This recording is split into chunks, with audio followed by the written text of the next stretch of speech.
gas. What happened last night? We got a little bit of both. Much more of the tear gas and the pepper spray, but they were firing off both. And along with, we didn't get it, but the foam balls that are fired at protesters. And some of the protesters had big welts on their sides from the foam balls. But it worked. Firing off all of that sent people home for the most part. There were a few stragglers at the end.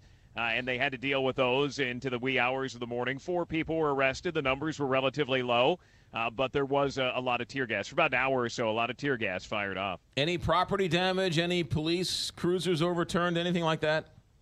No, nothing like that. There was one vehicle that wasn't a police vehicle that had some windows broken out. But, you see that compared to some of the protests during the campaign that we covered, where they would go on for many hours, and many people were arrested. A lot of damage was done in those cases, and police in those cases didn't use tear gas or pepper spray. Those went on for a long time, and there was a lot more destruction done. In this case, Phoenix police didn't deal with it, or did deal with it, but they weren't going to take it for very long. Once people started throwing water bottles at them, they opened up with the tear gas and the pepper spray, and it ended very quickly. No damage, no injuries, except for the welts from the foam balls. Only 4 people arrested. It worked, coming in hot and heavy and firing off that tear gas. Were the protesters Trump supporters, or No. were they protesting Donald Trump? They were protesting against the president. The president's supporters were very peaceful. They came out and they left. We didn't see any fights in the streets like we saw during the campaign. And San Jose always sticks out to me because the supporters came out and were met by the protesters in that case, and then there were brawls in the streets and a lot of people got bloody. That didn't happen here.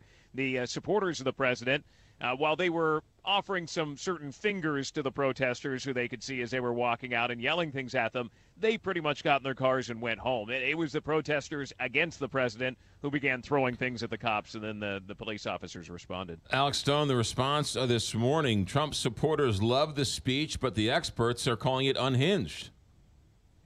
Yeah, and it was a speech that went on. It was a long one, about an hour and 15 minutes. Much of it was against the media for a number of different things, but partly on Charlottesville. He says that his words on Charlottesville were, quote, perfect after Charlottesville.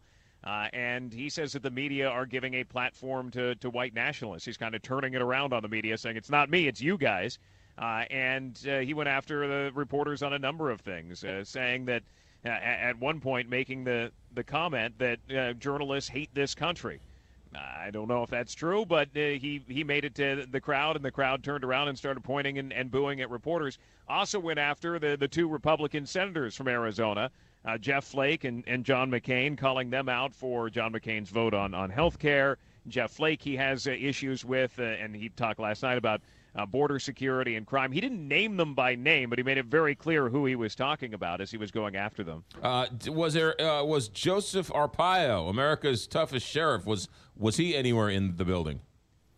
Yeah, he wasn't there, but he definitely came up. And the president said he didn't pardon him last night because it would have created controversy. And that's what folks on both sides of the aisle told the president and the White House before he came. If he does that during this rally, it's going to create problems. That is a highly controversial case here in Arizona. Joe Arpaio was a powerful sheriff here, was famous for implementing things like giving inmates old, somewhat moldy baloney, of making them wear pink underwear, of the outside. He was hailed at a time. But then he was found in contempt of court for going against a court ruling while he was still sheriff. He's no longer sheriff, but he's looking at potentially jail or prison time.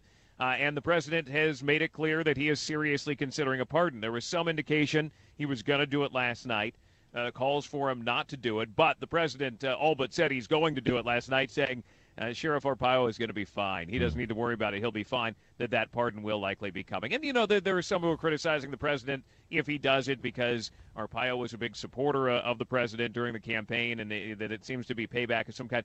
All presidents do it. Bill Clinton did it. Everybody else does it, where friends get a little special treatment there if it does come down. But it seems like it will likely come down at some point. Alex Stone took pepper spray and tear gas to bring that report to us last night.